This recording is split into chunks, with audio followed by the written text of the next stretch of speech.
राज्यात पुढील 4 ते 5 दिवस मुसळधार पावसाचा इशारा, हवामान खात्यानं वर्तवला अंदाज। पुण्यातील विमानतळ परिसरामध्ये मुसळधार पाऊस, विमानतळाच्या नव्या टर्मिनसवर पुन्हा साचलं पाणी, प्रवाशांची तारांबळ। पुण्यात सलग दुसऱ्या दिवशी मुसळधार पाऊस, सखल भागामध्ये साचलं पाणी, नागरिकांना करावा लागतोय अडचणींचा सामना।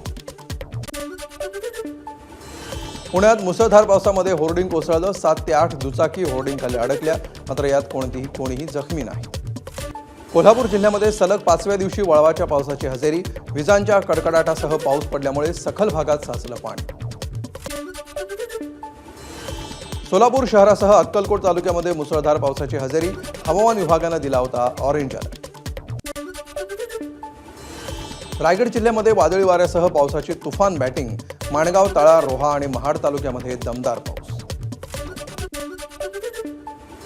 रत्नागिरी जिल्ह्यामध्ये विजांच्या कडकडाटासह पावसाची जोरदार बॅटिंग, पावसामुळे वातावरणात गारवा।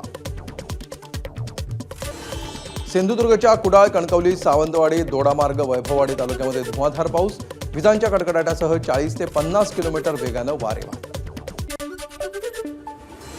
रत्नागिरीच्या गुहागरमधील अनेक भागामध्ये मुसळधार पाऊस, विजांच्या कडकडाटासह पडलेल्या पावसामुळे अनेक ठिकाणी वीज पुरवठा खंडित, तर अचानक आलेल्या पावसामुळे नागरिकांची तारांबळ। जालन्यामध्ये वादळी वाऱ्यासह अवकाळी पाऊस, राजूर रोडवरील एका मंगल कार्यालयातील लग्नाचा मंडप वादळी वाऱ्यामुळे कोसळला। सोलापूरच्या करमाळा तालुक्यातील जेऊर आणि परिसरामध्ये मुसळधार पाऊस, सखल भागामध्ये साचलं पाणी, तर केळी भाग पिकांचं मोठं नुकसान। बीडमधील आष्टी तालुक्यामध्ये वळवाचा पाऊस आणि गारपिटीनं पिकांचं मोठं नुकसान, अचानक आलेल्या पावसामुळे डाळिंब पिकाला मोठा फटका, शेतकरी चिंताग्रस्त।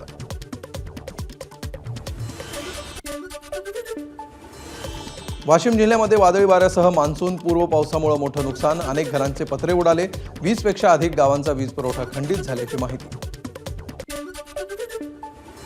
यवतमाळच्या पावसामुळे माणकेश्वरमधील केळी बागा उद्ध्वस्त, पीक हाती येण्याच्या मार्गावर असताना शेतकऱ्यांचं लाखो रुपयांचं नुकसान। अकोला, संगमनेर आणि राहता, राहुरी तालुक्यांना वादळी वाऱ्याचा मोठा फटका, अनेक ठिकाणी झाडं उन्मळून पडली, तर घरांचे पत्रे उडाल्यामुळे जनजीवन विस्कळीत। मंत्रिमंडळाच्या बैठकीमध्ये राज्याचं नवीन गृहनिर्माण धोरण जाहीर, माझं घर माझे अधिकार या संकल्पना प्रत्यक्षात राबवण्यात येणार।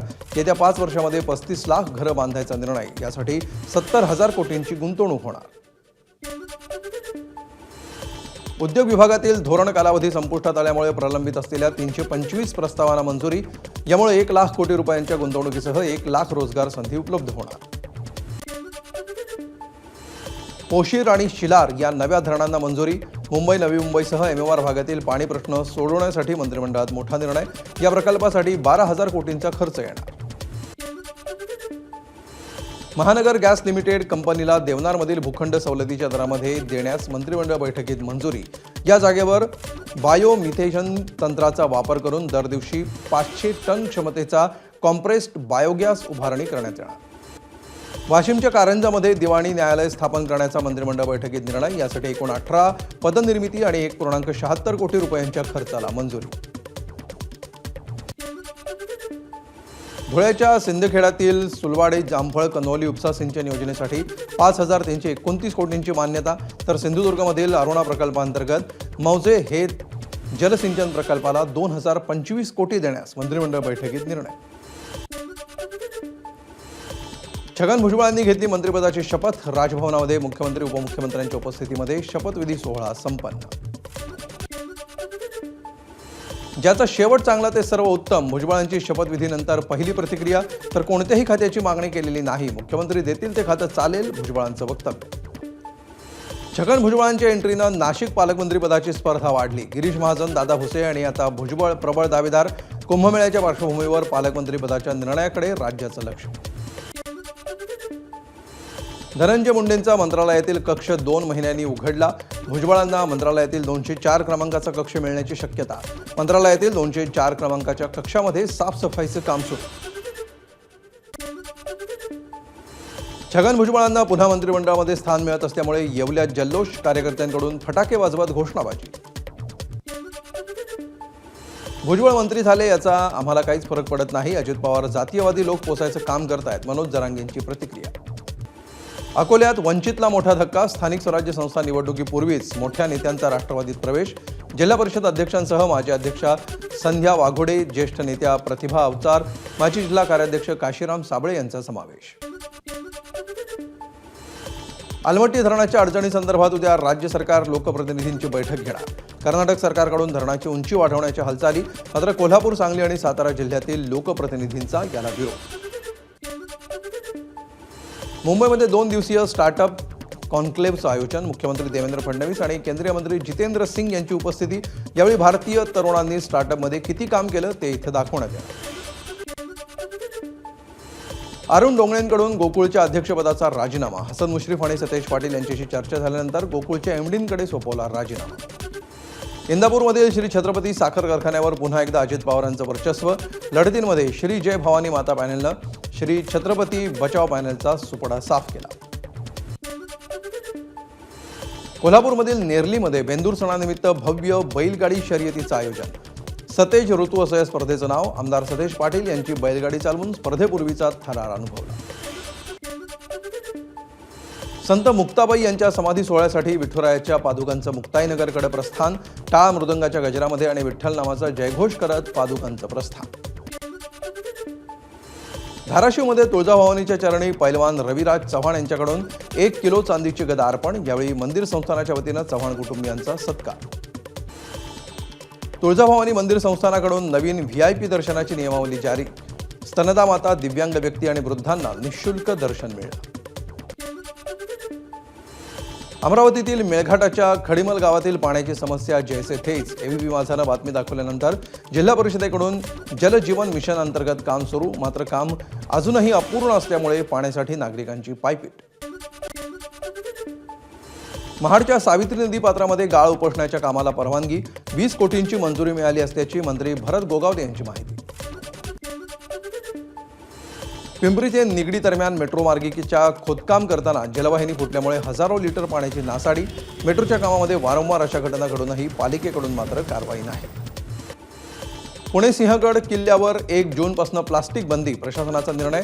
पर्यटकांना प्लास्टिक बाटल्यांसाठी अनामत रक्कम भरावी लागणार. नियमांचं उल्लंघन करणाऱ्यांवर दंडात्मक कारवाई. पुणे महापालिकेकडून 75 टन क्षमतेचा कापडी कचरा प्रक्रिया प्रकल्प उभारण्याचा निर्णय. यासाठी जागांची पाहणी सुरू. लवकरच ठिकाण निश्चित करण्यात येणार असल्याची महापालिकेची माहिती. बोगस ओबीसींना पंचायत राज निवडणुकीमध्ये खड्यासारखं दूर ठेवा, यासाठी ओबीसी नेते लक्ष्मण हाके ऑगस्टमध्ये नांदेड ते मुंबई लाँग मार्च काढणार.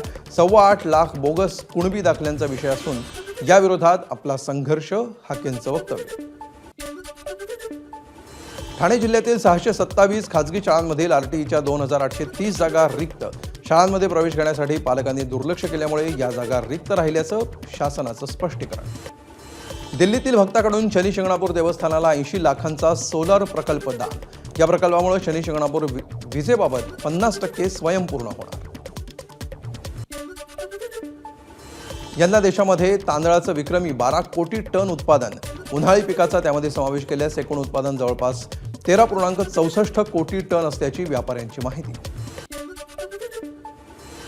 नाशिकच्या मालेगावमध्ये सैनिकांप्रती आदरभाव व्यक्त करत त्यांची घरपट्टी आणि पाणीपट्टी माफ करण्याचा एकमुखी निर्णय.